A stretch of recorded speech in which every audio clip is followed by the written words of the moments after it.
Hi, Mommy. It is approaching 11 p.m., which means it is approaching my time for bed. Um, Today was fun. I woke up early, and I went for a run, which was crazy because I never, ever run. But I got my new running shoes, and they're awesome. Look how pretty they are. They're Sauconys. That's the brand name. They're not that blue. That's just like the reflection of the screen on them. But they are very pretty, and I like them a lot. See? And I got my new tarot cards in the mail today, the Osho Zen ones, and they're awesome. They're so, like, my cards and I, we click. We really click. And then they're just flush, so that's why there was a flush. But no, we really click. And I did a few readings, and they were all really accurate and really right on. And I didn't even know one of the girls I did. And some of the girls in my sorority meeting said that they thought that I should do tarot card readings at Relay for Life to raise money, because apparently the teams can like have things at the relay, like booths, to raise money. So our money raising booth is going to be a tarot card booth, and I'm going to be be doing tarot cards for people. Isn't that cool? I'm very excited. And what else? Today, oh, I had fencing class, which was awesome. It was my second fencing class, and it's really funny because you hold your back arm like this the whole time. It just is like this, and the hand's supposed to be flopped over.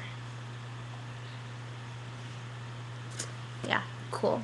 And we actually got to suit up today, which we didn't get to do before, and like put on the full-on mask. And the mask is really heavy because it's like this really heavy like metal, so that way if you got like jabbed in the face you wouldn't get hurt.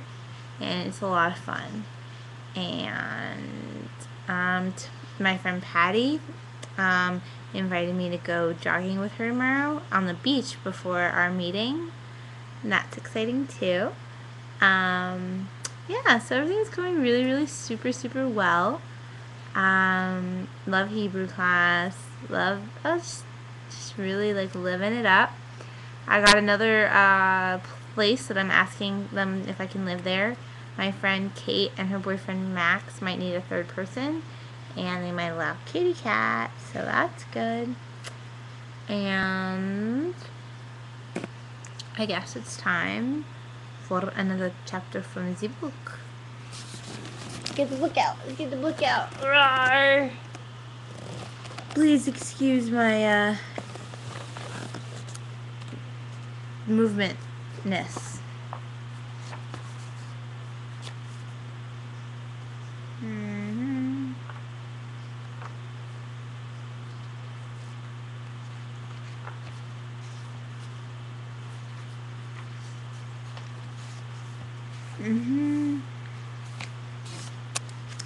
Chapter number 28. If at first you don't succeed, 38. If at first you don't succeed, try a cliche. I love cliches. A lot of them anyway. I have great respect for the old chestnuts.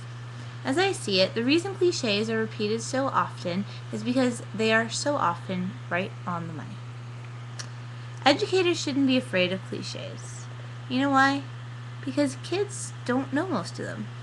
They're a new audience, and they're inspired by cliches. I've seen it again and again in the classroom. Dance with the one who brung you. That's a cliche my parents always told me. It applies far beyond prom night. It should be a mantra in the business world, in academia, and in the home. It's a reminder about loyalty and appreciation. Luck is what happens when preparation meets opportunity.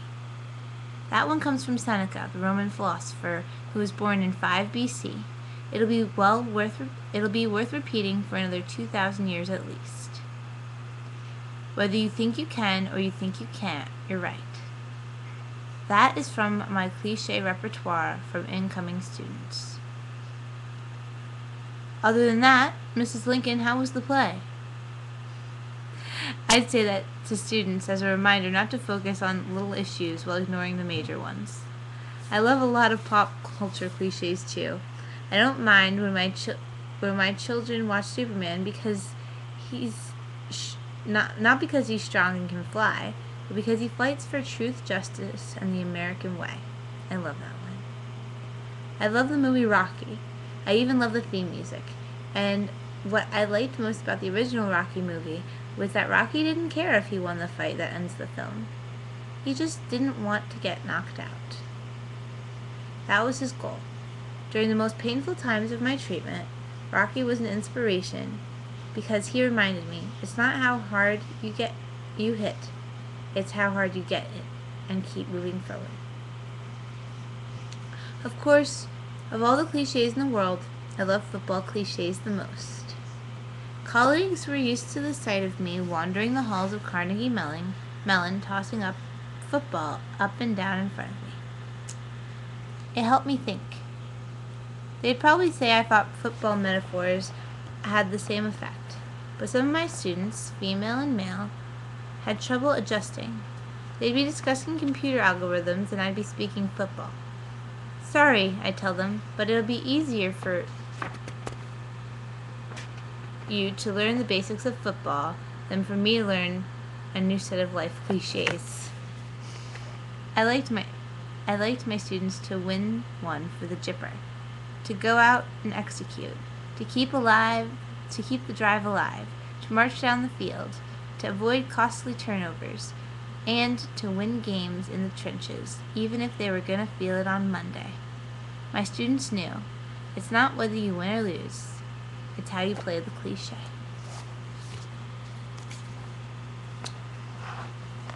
Love you, Mommy. Good night.